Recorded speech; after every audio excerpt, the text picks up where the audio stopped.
So now we have a few categories. People who control their anger.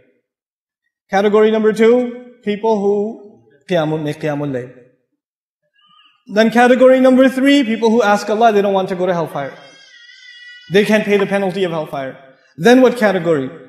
He says, Subhanallah, وَالَّذِينَ إِذَا أَنفَقُوا لَمْ يُسْرِفُوا وَلَمْ يَقْتُرُوا وَكَانَ بَيْنَ ذَلِكَ قَوَامًا. The people who spend money, when they spend money, they don't spend too much. And they're not cheap either. They're right in between. When you go shopping, you say, I make good money. Put it all in. I'll take 2 of those. I'll take 3 of those. I'll take 5 of those. What's the biggest TV you have? I want a TV that doesn't even go through my door. Give me that one. You know? What's the most expensive car? What's the most, you just want to show people how much money you got. You just want to pay.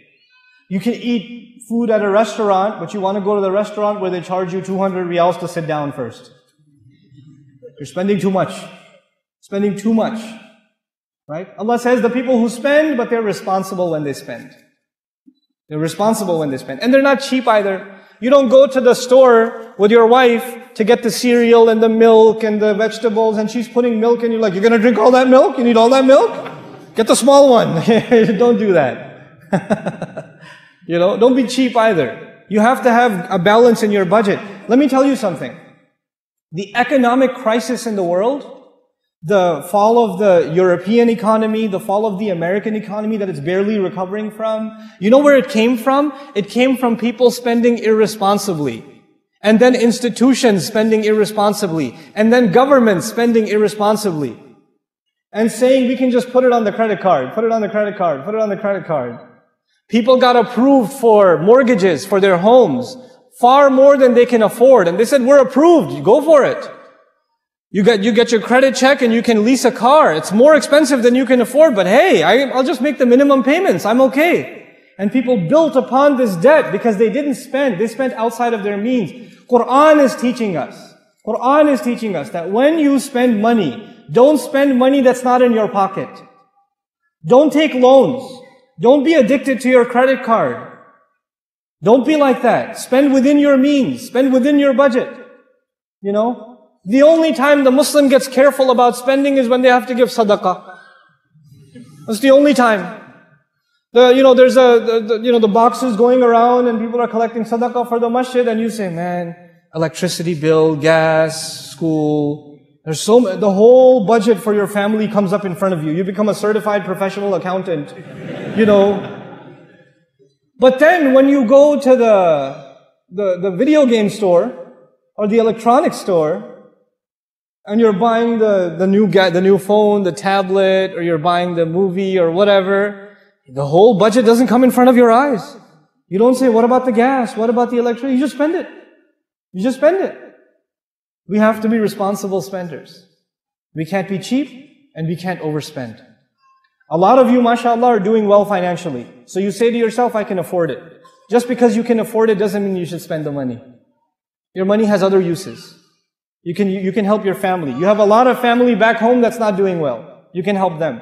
You have a lot of community over here that's financially not very well off. You can help them. You can help people get out of debt. Your money can do other good things. Instead of just buying yourself things, You don't have to get the newest car. You don't have to. Just get a decent car. I'm not saying get a car that, it's like, might as well get a donkey instead of a car, but no, don't get that kind of car either. Get a decent car, but you don't have to get like all blinged out like a 350Z with like spinner rims and like, neon lights and you're like slow down when you drive by and chill out, dude. Just get a normal car. Don't go crazy.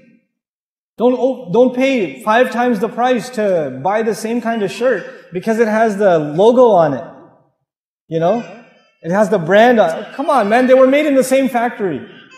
They're playing with you. They're messing with you. If you think that you get some more value when you wear a different brand. Don't be duped by these things. Be reasonable. The people like to buy at expensive stores and they like to carry the bag from the expensive store. And they like to wave it extra more. Some people are like, oh, that store. Okay, yeah, this guy. وَكَانَ بَيْنَ ذَلِكَ قَوَامًا. They maintain a healthy, normal, responsible budget in between. And we have to teach this to our kids. We have to teach this to our kids. Don't just give your kids money. Baba, can I have 20 riyal? Nobody even asks for 20. They probably ask for 100 nowadays, right? What is a 20? Look at 20 like, what is that? You know, I can wipe my nose with 20. Give me some real money. But I'm saying, when you give your children money, make them work. Make them earn money. Don't just give it to them. When you just give children money, they have no value for money. They have no value for it. When you say, you will wash the car, you will vacuum the whole house, you will do this or that. If you don't have work outside, work inside the house. But work, serious work, and then I'll give you something. Then you'll earn it. You'll do all the dishes for this week, and then I'll give you something. And even if you give them $2, 2 riyals, 5 riyals, 10 riyals, they will value it. If you just give it to them, you ask them the next day, where's the money? What money? What are you talking about? They spend it like that, because they have no value for it. I had a very wealthy friend in America, whose son memorized Quran. So he was so happy with his son, he bought him a BMW. Okay? And then M3. That's a serious car, guys. I've sat in an M3 before, and I remembered Malakul Maut, because the guy driving it went he went 160 miles, not kilometers, miles an hour. That's insane. Speed of light. And this 16, 17-year-old's driving an M3, and he got into 3-4 accidents, destroyed the car. Father says, he's a wealthy guy, he's a surgeon, he buys him a Lexus. Destroys it again. And he came to me and said, what should I do? My son keeps destroying cars. Why do you keep giving it to him? Tell him, I am not buying you a car, go get a job, earn your money. So he works at a tire shop. His father's a surgeon, but he works at a tire shop. He works at a clothing store. He goes and does all kinds he mows lawns for people. He earns the little bit of money, and then what does he do? He buys this $1,500 really bad car. But he washes it every day. He takes care of it.